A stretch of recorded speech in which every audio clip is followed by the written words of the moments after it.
সন্ত্রাসীদের কালো হাত, সেই হাত মানুষ মারে, সেই হাত ভেঙে দাও, সেই হাত গাড়ি পড়ে, সেই হাত ভেঙে দাও। সন্ত্রাসী আর করিস না, ঈদের চামড়া থাকবে না, সন্ত্রাসী আর করিস না, ঈদের চামড়া থাকবে না।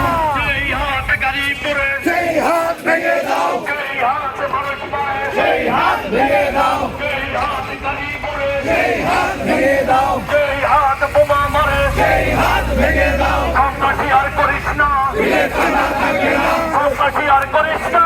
ঈদের চামড়া থাকবে না। জয় বাংলা, জয় বাংলা, জয় বঙ্গবন্ধু।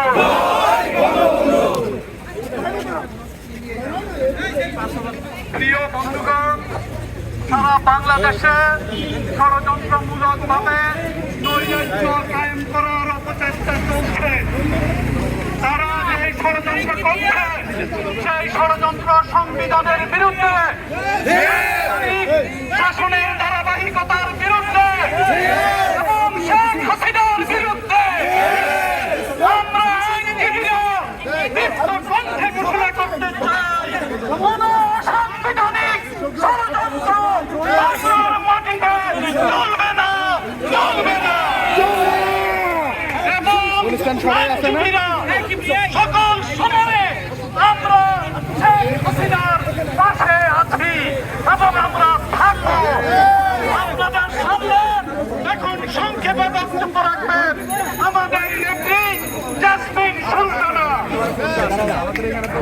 প্রিয় ভাই ও বোনেরা, প্রতিদিনের মতো আমরা আজকে সবাই আবার একত্রিত হয়েছি। আমরা আগামীকাল আমরা একই উদ্যোগে একই প্রত্যয়ে আমরা আবার এখানে আসবো। আমরা মিছিল করবো, আমরা মিটিং করবো, আমরা ভারত বন্ধ করবো, আমরা রুখে দাঁড়াবো,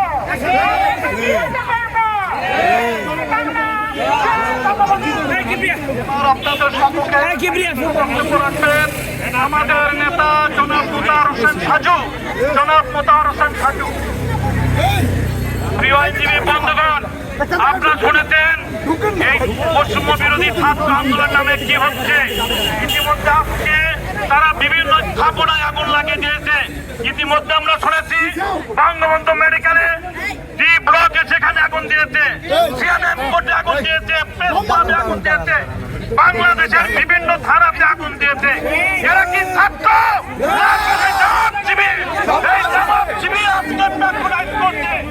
যে ছাত্ররা 9 দফার নামে 7 দিন 10 দিন সময় দিয়ে ঘোষণা করে 1 দফা, তাহলে জাতির কাছে আর বুঝতে বাকি নেই ওরা কি চায়।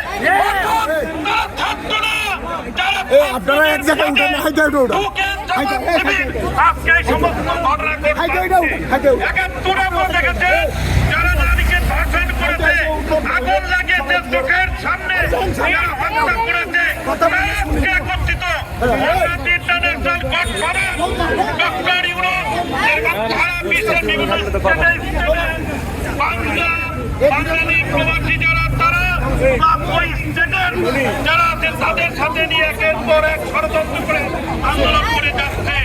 তাদের বিরুদ্ধে আমাদের প্রতিরোধ আমরা বিগত দিনে এ ধরনের প্রতিরোধী করে তুলেছি। যারা আজকে সমন্বয়কের নামে যে ব্যক্তির কাছ থেকে সঞ্জীব আলম তার কাছ থেকে আমরা দেখেছেন 2 কোটি টাকা পেয়েছে। 2 কোটি টাকার অর্থ আজকে 158 জন সমন্বয়ের কাছে এরকম কোটি কোটি টাকা তাদের কাছে ইনভেস্ট করছে। একের পর এক যখন বেরোয় আসবে, বের হইতে যেন না পারে এই ধরনের ষড়যন্ত্র, তার কারণেই তারা একের পর এক গুরুত্বপূর্ণ স্থাপনায় তারা এরকম আগুনে পুড়িয়ে দিচ্ছে। এটা জাতীয় সম্পদ তারা ধ্বংস করে, তারা এদেশের শত্রু, সাধারণ মানুষের শত্রু। আজকে 2 দিন পরে যে সমস্ত অভিভাবক এই সমস্ত ট্রাপে পড়ে রাস্তায় নেমেছেন, বুঝবেন শেখ হাসিনার বাংলাদেশ আর এই ষড়যন্ত্রের বাংলাদেশ এটা কোথায় দিয়ে থেকে অর্থনীরা পাকিস্তান, আফগানিস্তান তাদের পক্ষে নিয়ে যাচ্ছে স্টেট থেকে।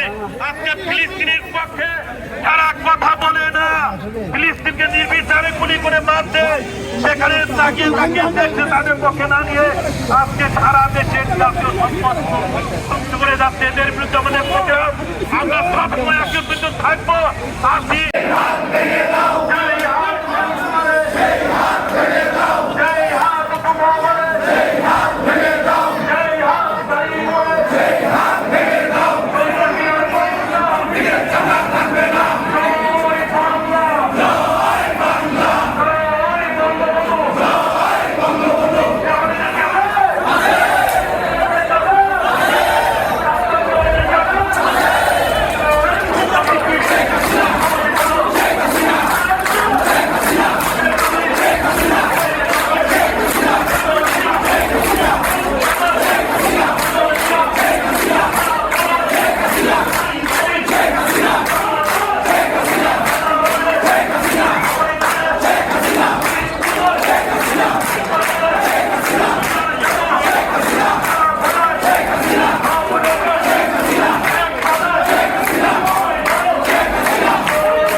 সমাবেশের আয়োজন করেছে।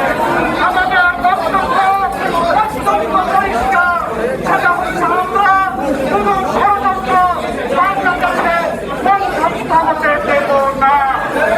সংবিধানের ধারাবাহিকতা রাখা হওয়ার মতো কোনো কিছুকে বাংলার আইনজীবী সমাজ জনগণ বরদাস্ত করবে না।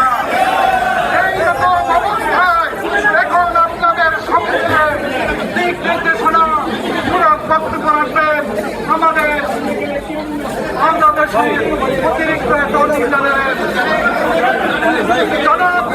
জনাব শাহ মঞ্জুরুল হক। জনাব শাহ মঞ্জুরুল হক এখানের সম্মানিত সম্পাদক জনাব শাহ মঞ্জুরুল হক।